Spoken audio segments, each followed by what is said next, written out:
নমস্কার, ভালো আছেন সবাই? আজ আপনাদের বিচার হবে, আচার হবে, আর আচারও খাওয়াবো আজ। ঠিক আছে?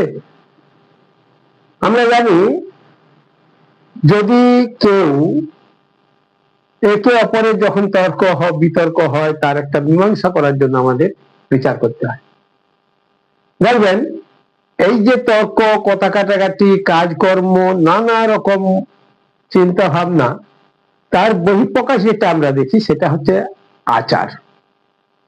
তাই শাস্ত্রে বলেছে, আপনি আচরি ধর্ম অপরে শেখাও। অর্থাৎ আপনার মধ্যে যদি আচরণের মধ্যে ধর্ম থাকে, অধর্ম কিন্তু শেখাতে বলছে না।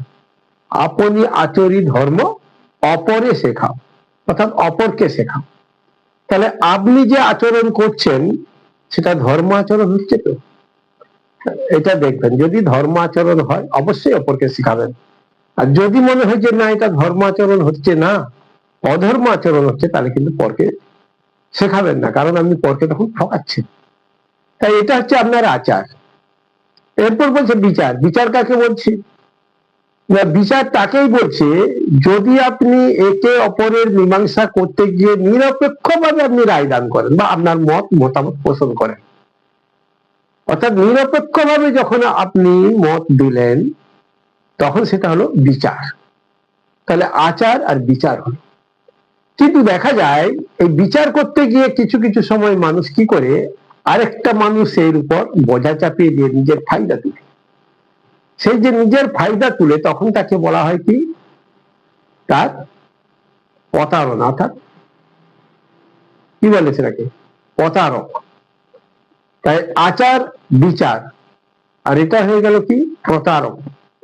আরেকটা আছে, যখন কেউ এই বিচার করে কিন্তু বিচারটাকে কি করে, গোপনে করে, গোপনে কাউকে বুঝতে দেয় না, সেটা হয়ে যায় ব্যভিচার।